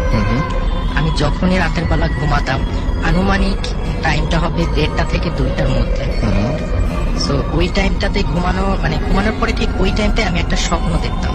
আচ্ছা, স্বপ্নটা অনেকটা এরকম যে আমি কোনো একটা অপরিচিত জায়গায় যাচ্ছি, এবং ওই স্বপ্নে আমি রাস্তাঘাটে যেসব পোস্টার বা ব্যানার টানানো আছে সেখানে যে লেখা থাকতো সেগুলো স্পষ্টভাবে পড়তে পারতাম। কিছু লোকের সাথে আমি হাঁটছি এবং তাদের কাঁধে একটা খাটিয়ার উপর একটা লাশ আছে, এবং তাদের সাথে আমি হাঁটছি। মাঝে হয়তো পরিচিত কারোর সাথে কখনো কখনো দেখা হতো। কিছু দূর যাওয়ার পরে আমি যে জিনিসটা দেখতাম যে আমি আস্তে আস্তে কেন জানি উপরে উঠে যাচ্ছি। আচ্ছা, এবং একটা সময় যখন আমার মাথাটা খাটিয়া থেকে কিছুটা উপরে যায়, আমি দেখি যে ওই খাটিয়াতে যে শোয়া আছে তার মুখের কাপড়টা সরানো, এবং ওইখানে আমার নিজের চেহারাটা আমি দেখছি। তো প্রথম আমি খুবই আঁতকে উঠতাম এবং মানে অনেক ভয় পেতাম। তবে আমি জিনিসটাকে ভাবতাম হয়তো একটা অ্যাবনর্মাল, জাস্ট একটা স্বপ্ন দেখা। কিন্তু জিনিসটা 1-2 দিনে থামে না, 1.5 মাস আমার সাথে জিনিসটা করতে থাকে। এই স্বপ্নটা আমি একদম ফজরের আগ পর্যন্ত দেখতাম। যখনই মানে আনুমানিক 4:05 থেকে 4:07 এরকম সময় আমার ঘুমটা ভাঙতো। যখনই ঘুম ভাঙতো দেখতাম যে দূরের কোনো মসজিদে খুব আস্তে আস্তে একটা আজানের ধ্বনি আসছে। আচ্ছা। আর আরেকটা জিনিস আমি বলতে চাচ্ছি মাঝে, আমি আমার এক টিচারের কাছ থেকে শুনেছিলাম যে একটা দোয়া, লা হাওলা ওয়ালা কুওয়াতা ইল্লা বিল্লাহিল আলিয়্যিল আযীম, এই দোয়াটা পড়লে যত খারাপ জিন আছে তারা ওখানে উপস্থিত থাকতে পারে না, তারা চলে যেতে বাধ্য হয়। তো স্বপ্নের মধ্যে আমি মাঝে মাঝে ফিল করতে পারতাম যে আমি তো স্বপ্ন দেখছি। তখন আমি উঠতে চাইতাম, কিন্তু আমি উঠতে পারতাম না। আমার কাছে মনে হচ্ছে যেন আমি নিজের শরীরের ভিতরে আটকা পড়ে গেছি। আচ্ছা। এই দোয়াটা যখনই আমার মনে পড়তো আমি পড়তাম, তো দেখতাম যে অর্ধেক দোয়াটা আমি স্বপ্নের ভিতরে পড়ছি, বাকি অর্ধেক দোয়াটা আমার যখন মুখটা খুলছে তখন জোরে একটা শব্দ হিসাবে বের হয়ে আসছে। আচ্ছা। তো এরকম মোটামুটি 1.5 মাস আমার সাথে ঘটনাটা চলে, এবং যখন আমি দোয়াটা পড়তে পারতাম না আমাকে সেই ফজরের ওয়াক্ত পর্যন্ত কষ্ট পেতে হতো। তো এক সময় স্বাভাবিকভাবেই মানে আমার ঘুমের শর্টেজ থাকে এবং আমি মানসিকভাবে বিপর্যস্ত হয়ে যাই। তো আমি শারীরিকভাবে খুবই দুর্বল হতে থাকি। তো জিনিসটা আমার বাবা যখন নোটিস করেন, তো উনি তখন আমাকে ডাক নেন এবং বলেন যে কি হয়েছে তোমার। তো আমি তার সাথে শেয়ার করি জিনিসটা। যখন সে বললেন যে আসলে কি জিনিসটা কি তোমার মনে হচ্ছে তাবিজের জন্য, আমি বললাম হয়তো বাবা, কারণ এছাড়াও তো আমি অন্য কিছু দেখছি না। তো উনি আমাকে তাবিজটা ফেলে দিতে বলেন, পরবর্তীতে উনি অবশ্য তাবিজটা ফেলে দেন। এরপর আর আমি এই এক্সপিরিয়েন্সটা কখনো ফিল করিনি। সো কিউরিয়াসিটি বশত আমি মানে একটু জানার চেষ্টা করি যে আসলে ঘটনাটা কেন হয়েছিল আমার সাথে। তো মানে স্থানীয় কিছু মানুষকে জিজ্ঞাসা করি। তো পাশের বাসার এক দারোয়ান চাচার কাছ থেকে আমি যে ঘটনাটা জানতে পারি, ওই বাসায় একটা ছেলে এবং মেয়ে থাকতো, কাপল, হাজব্যান্ড ওয়াইফ, রিসেন্টলি ম্যারেজ করেছিলেন। লাভ ম্যারেজ ছিল, নাফিস এবং নাবিলা তাদের নাম। তো তাদের মা মানে ছেলের যে মা, উনি মেয়েটাকে পছন্দ করতেন এবং চাইতেন যাতে তাদের ছাড়াছাড়ি হয়ে যাবে এরকম কিছু। তো উনি যেটা করেন যে ব্ল্যাক ম্যাজিকের আশ্রয় নেন এবং ওই তাবিজটা ঘরের দেয়ালে টানিয়ে রাখেন। মেয়েটা প্রায় নাকি বলতো যে সে খুবই বাজে বাজে স্বপ্ন দেখে, কি স্বপ্ন সেটা সে কখনোই বলতো না। তো একটা টাইমে যেটা হয় যে ওই মেয়েটা আর সহ্য করতে না পেরে মানে ছাদ থেকে লাফ দিয়ে আত্মহত্যা করে। আচ্ছা, তো এই ছিল আমার গল্পটা আসলে।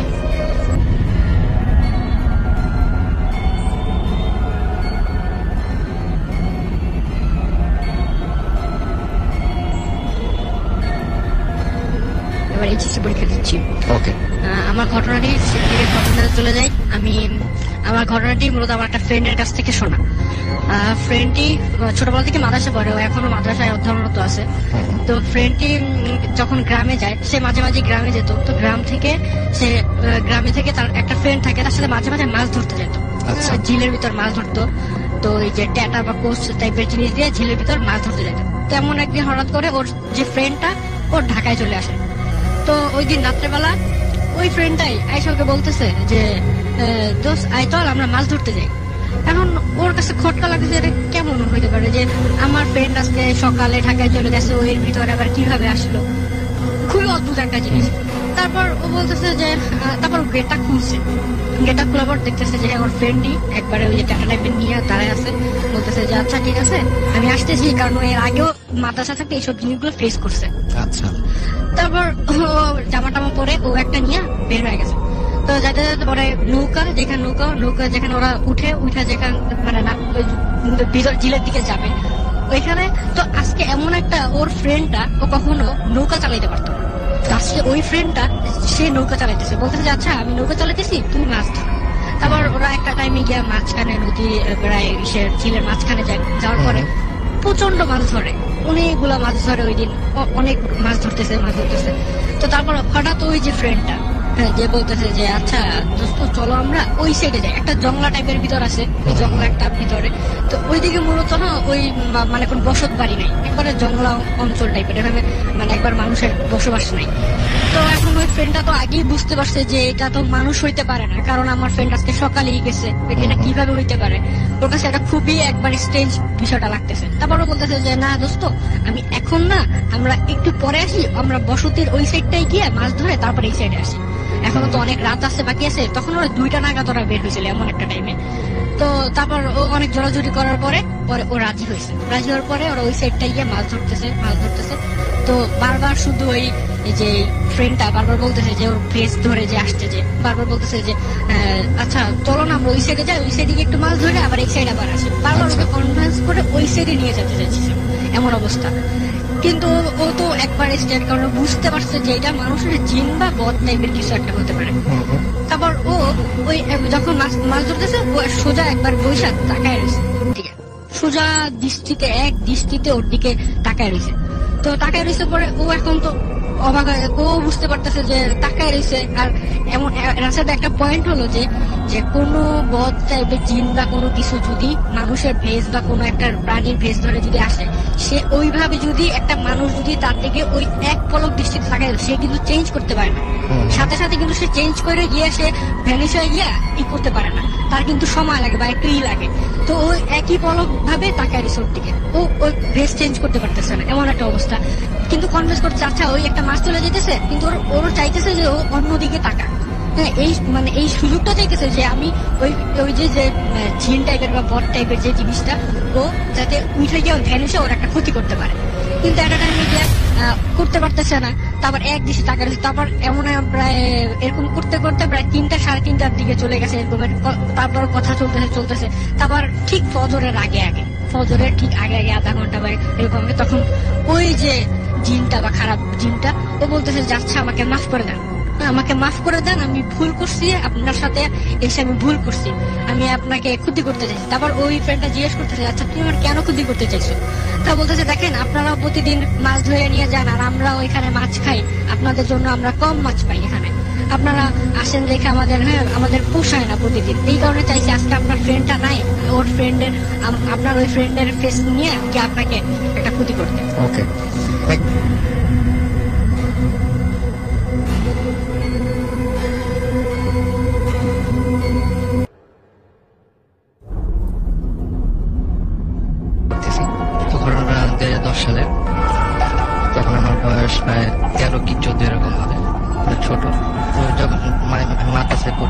মাদ্রাসায় যখন পড়তাম, তো লাইফের ফার্স্ট মানে যেটা আমার সাথে হয় আর কি। তো মাদ্রাসার বর্ণনা দিয়ে আমি আগে, আমাদের মাদ্রাসাটা ছিল মানে একটা গলির ভিতরে, আমি জায়গাটার নাম উল্লেখ করতেছি না, একটা গলির ভিতরে ছিল মাদ্রাসাটা। মাদ্রাসার পাশে একটা বাগান বাড়ি আর আশেপাশে বিল্ডিং, পাঁচতলা মাদ্রাসা, পাঁচতলা বিল্ডিং, নিচতলা ছিল আমাদের মাদ্রাসা। তো আমাদের মাদ্রাসার যে মানে প্রিন্সিপাল ছিল, প্রিন্সিপাল সে একজন খুব ভালো আলেম মানুষ, তার ফুল ফ্যামিলি তারা আলেম। তো ঘটনাটা যেখানে হয়েছে যে আমাদের যে মাদ্রাসার প্রিন্সিপাল তার ছোট ভাই একটা মানে মেয়ে আছে, তার সাথে মানে ওখান থেকে আমার লাইফ আর কি মানে দেখা শুরু আর কি। তো তার মেয়ে একদিন মানে রাতে ঘুমাইতেছে, ঘুমানোর পরে তো ইলেকট্রিসিটি চলে গেছে, তো খুব গরম লাগতেছে। তো এমনি যেহেতু মানে ওটা একটু চিপা টাইপের ছিল, তো জানলা দরজা বন্ধ ছিল। তো হঠাৎ তো বুঝতেছে যে মানে একটা খুবই বাতাস আসতেছে ওর রুমে। তো বাতাস হঠাৎ চোখ খুলে দেখে যে ওর খাটটা একেবারে সিলিং ফ্যানের সাথে। তো এটা দেখে ও চিৎকার করার পর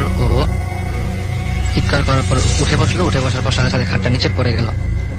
তো এটা দেখার পর সাথে সাথে রুম থেকে বের হয়ে গেছে। রুম থেকে বের হয়ে যাওয়ার পর এটা ওর আব্বা আম্মুকে বলতেছে যে আমি এরকম দেখছি। তো এটা হওয়ার পরে ওর আব্বা আম্মুকে একটা প্রসিদ্ধ হুজুরের কাছে নিয়ে যান। তো হুজুরের কাছে নিয়ে যাওয়ার পরে তো হুজুর ওকে মানে কিছু পানি পড়া দেন, তাবিজ দেন, এবং তাবিজ দেওয়ার পর তো ওকে মানে প্রোটেক্ট করার জন্য ওর সাথে একটা জিন দিয়ে দেন। তো জিনটা মানে সাহাবী জিন ছিল, খুবই ভালো জিন, সাহাবী জিন ছিল। তো ওই জিনটাকে ওকে প্রোটেক্ট করার জন্য জিনটাকে ওর সাথে দিয়ে দেন। তো এরকম করতে করতে মানে ও খুব পাগলামি করে। তারপর হুজুরটা বললো যে আসলে মানে জিজ্ঞেস করছে আসলে কেন ওর সাথে হয়েছে। তো ওই হুজুরটা বলছে যে আসলে ওর উপর জিন চালান করা হয়েছিল, ওকে বান মারছে, তো এই কারণে ওর উপর মানে ওকে আমি প্রোটেক্ট করার জন্য একটা জিন দিয়ে দিচ্ছি, খুব ভালো জিন। তো ওই জিনটা যেভাবে বলবে আপনার সেভাবে চলবেন। তো ওইরকমই আমরা এই ঘটনা শোনার পরে আমরা 2 দিন যাবত মাদ্রাসার ছাত্ররা আমরা খুবই ভীত ছিলাম, খুবই ভয়ে ছিলাম। আমাদের তো ঘুম খাওয়া দাওয়া অনেক সবকিছু টোটালি অফ ছিল। কেন আপনাদের তা ছিল কেন? আমরা শোনার পরে কারণ তারা থাকতো আমাদের মাঠে নিচতলা, তারা থাকতো দোতলা, তো এই জন্য আমাদের ভিতরটা ভয়টা কাজ করছিল। তো সেই দ্বিতীয় দিন তার পরের দিন রাত্রে আমাদের আবার মাদ্রাসাটা বারান্দা ছিল, বারান্দায় আমরা পড়তাম না যদিও, কিন্তু তারপর আমরা ওখানে খেলতাম বা ওইখানে আমাদের অনেক কিছুই করতাম। তারপর আমরা সেটা যেতাম না, কারণ বাগান বাড়ি ছিল, আমরা একটু ভয় পাইতাম, কারণ ওখানে অনেক কিছু দেখছে, আমরা শুনছি। তো ওই কারণে আমরা বারান্দায় রাতে আমরা যেতাম না, দিনের বেলা যা করে করতাম। তো একদিন রাত 12টার পরে দেখতেছি যে আমাদের ওই হুজুর, প্রিন্সিপাল হুজুর আর তার ছোট ভাই, সে একজন মুফতি সাহেব, খুব ভালো মানুষ, তারা দুইজন বসে বসে কথা বলতেছে পাশে একটা কলসি। তো আমরা বললাম যে এত রাতে তারা কলসি দিয়ে কি করে। আমরা আবার মাদ্রাসায় মানে যে আমাদের যে রুমে শুইতাম ওই রুমে জানলা দিয়ে আমরা ফাঁক দিয়ে দেখতেছিলাম। তো ওটা দেখলাম যে তারা কথা বলতেছে, কিছু দোয়া করতেছে, হাতে একটা কাগজ আর জাফরান একটা লাল কালি করে। তো সে দেখলাম যে কারণ সময় ছোট অত কিছু বুঝতাম না আরবি, তো সে দেখলাম যে আরবিতে কিছু সংখ্যা সে লিখতেছে, কাগজে লিখতেছে আর ক্রস চিহ্ন দিয়ে দাগ লাল কালি দিয়ে। আর দাগ দেওয়ার সাথে সাথে কলসিটা আপনি মাটি থেকে 1 বিঘা উপরে আপনি শূন্য কলসিটা উঠে কলসিটা ঘুরতেছে। আমি এরকম জিনিস শুনেছি, আপনি নিজের চোখে দেখেছেন? অবশ্যই রাসেল ভাই, একেবারে আমার চোখে এখনো ভাসতেছে রাসেল ভাই। আমি মানে কিভাবে দেখছিলাম এটা, যে কলসিটা আপনি মাটি থেকে 1 বিঘা উপরে উঠে কলসিটা আপনি ঘুরতেছে, একটা শব্দ হইতেছে, এমন শব্দ যে একটা কলসি যখন মানে একটা জায়গায় ঘষা খায়, মানে কলসিটা ঘুরতেছে, যদি কলসিটা কোনো জায়গায় ঘষা খাইতো তাহলে যে সাউন্ডটা হইতো ঠিক ওই রকম একটা শব্দ হইতেছে। একেবারে নিজের চোখে দেখতেছি প্লাস কানেও শুনতেছি। তো এইটা দেখার পর তো রাসেল ভাই আমরা মানে হয়তো ওই সময় আমরা মানে বুঝতাম যে আসলে তো চোখে কোনো জাদু দেখিনি, আমরা যে জাদুই দেখতেছি নাকি, মানে আমরা ওই সময় ভয়ও পাইতেছিলাম, আবার খুব ইন্টারেস্টিংও ছিলাম যে আসলে কি দেখতেছি আমরা। মানে আমরা একসাথে যারা দেখতেছিলাম এগুলো, আমরা বললাম কি আমরা যা দেখতেছি মানে আমি দেখতেছি তাই দেখতেছিস, আমি তাই দেখতেছি, কলসিটা ঘুরতেছে। তো এরকম একটা সংখ্যা দেখলাম যে লিখতেছে আর ক্রস দিতেছে, কতক্ষণ পর কলসিটা মাটির থেকে উপরে উঠে ঘুরতেছে, এরকম একটা শব্দ হইতেছে, আবার আস্তে করে নিচে নেমে যেতেছে। তারপরে আমরা কিছু বুঝতে পারিনি। তারপর আমরা 2 দিন যাবত আমাদের টোটালি সবকিছু অফ ছিল। তারপর সব ঠিক হয়ে গিয়েছিল। তারপর আমাদের হুজুর বলছিল যে আমাদেরকে যে আসলে ওই দিন যা হয়েছিল তোমরা দেখছো, আসলে এটা হচ্ছে যে ওর উপর জিন চালান করা হয়েছিল। তো জিন চালান করা হয়েছিল ওর উপর। তো এটা করার কারণে একটা সংখ্যা দিয়েছে, একটা লিমিটের মধ্যে একটা সংখ্যা দিয়েছে, ওই সংখ্যা অনুযায়ী মানে একটা দোয়া করে ফু দিয়েছে যে যতগুলা এই সংখ্যার মধ্যে যতগুলা জিন আটকা পড়বে ততগুলা জিনই ওই ক্রস দেওয়ার সাথে সাথে কলসিটা যখন ঘুরে তখন ভিতরে গিয়ে জিনগুলা মরে যায় আর কি, মানে মেরে ফেলে আর কি, যেসব জিনগুলাকে চালান করা হয়েছে। Thank you very much. আপনার ঘটনার জন্য আপনাকে অনেক ধন্যবাদ।